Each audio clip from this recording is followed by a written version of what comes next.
everyone, this is the Movie Maniac. Thank you for watching. Today we are reviewing Doctor Sleep, which, as many of you already know, is the sequel to The Shining. Years following the events of The Shining, a now adult Danny meets a young girl with similar powers as he tries to protect her from a cult known as the True Knot, who prey on children with powers to remain immortal. Now, the first thing I want to get out of the way is I've always considered this prior to seeing the film to be an unnecessary sequel. And yes, I know Stephen King wrote the novel back in 2013 or so, and now they're getting around to making a film adaptation and making it a sequel to Stanley Kubrick's The Shining as well. And you have to understand, by many people who are massive movie buffs, The Shining is considered to be not just a great film, but a classic piece of cinema.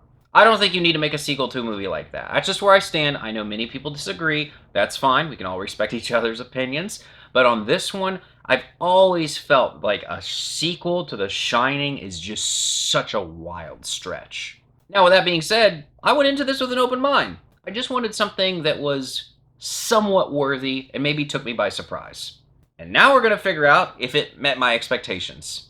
So for the first 20 minutes of Doctor Sleep, I wasn't really sure where this was going, and I was concerned that it could end up being pretty flat. However, once things started to move along and the movie reeled us back into adult Danny's world, I realized it was almost hypnotizing me. Slowly but surely, I became more and more invested with what was on the screen.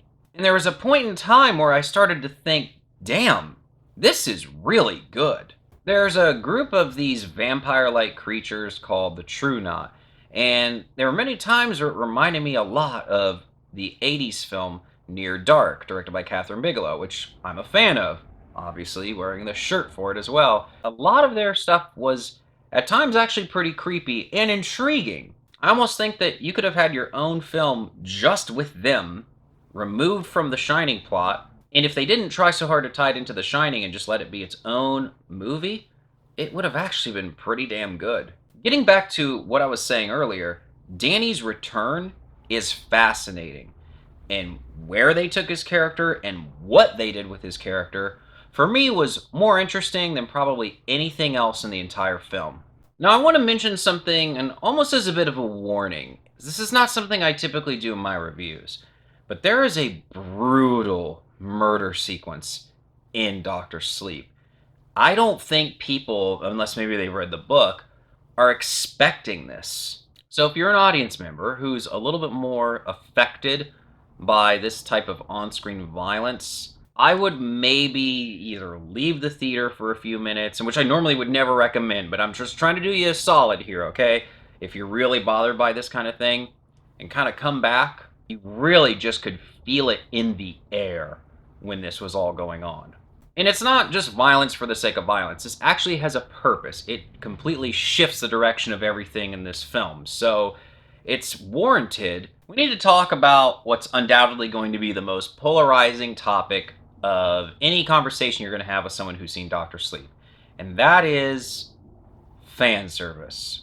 There are those who think that, yes, the fan service would normally have been a little ridiculous, but they spent a lot of time getting there, so it pays off a little better. Then there are people, I guess you could say like myself, who knew some of this was coming, and when it arrived, felt that it was cheap and lazy. I like the reason they put this in the movie, and I'm not going to give anything away. It's a spoiler-free review. And I like the way they end up there. As a matter of fact, I think it was about halfway through the movie, maybe a little past, I thought, wow, you know what would work really well is if this character got this character to do this and go here, and then bam, we get this whole sequence. And it actually plays out that way. And I was thinking, yes, this is going to be great. This is going to work. I think even if it's not fantastic, it'll still be good enough. And we're all going to have a great time with it. And it literally gets reduced to characters walking around, looking at iconic imagery from Stanley Kubrick's The Shining.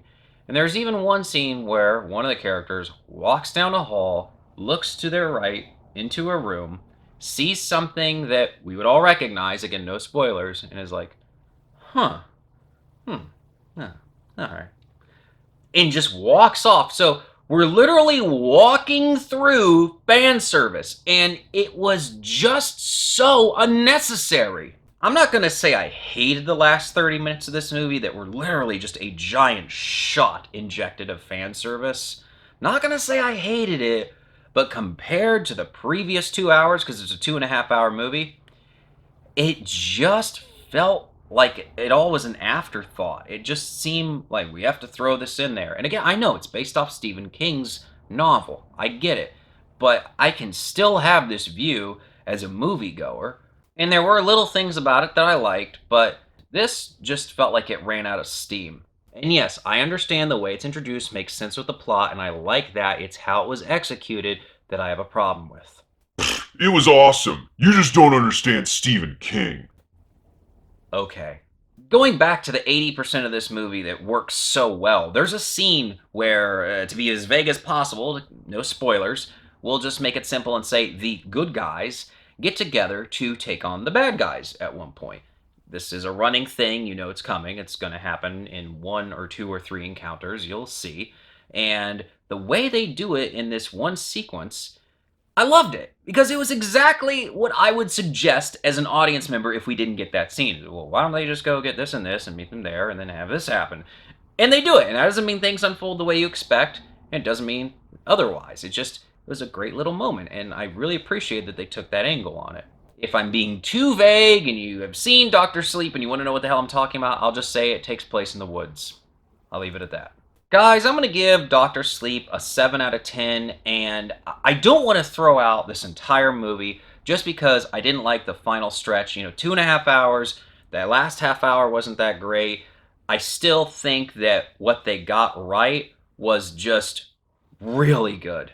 There are some scenes, even with Danny's character, where he goes to work at a hospice facility, and I think you could have done a whole movie out of that. There's the True Knots, and some of those scenes reminded me of Near Dark, and I thought, wow, you could do a whole movie out of this. So there's a lot of good things about Dr. Sleep. They have the ingredients. I'm going to give it credit for that. All right, so my camera ran out of storage space while I was filming this. I'm going to wrap it up and just say, give this one a watch. For the most part, this is a good movie.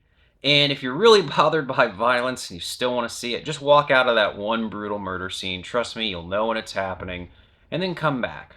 Normally would I never suggest something like this, but in the case of Dr. Sleep, this is a pretty good film. And again, make up your own mind about those last 30 minutes. Alright everyone, you know the drill. Make sure to hit that notification bell, like, comment, and subscribe so you can stay inside the mind of a movie maniac.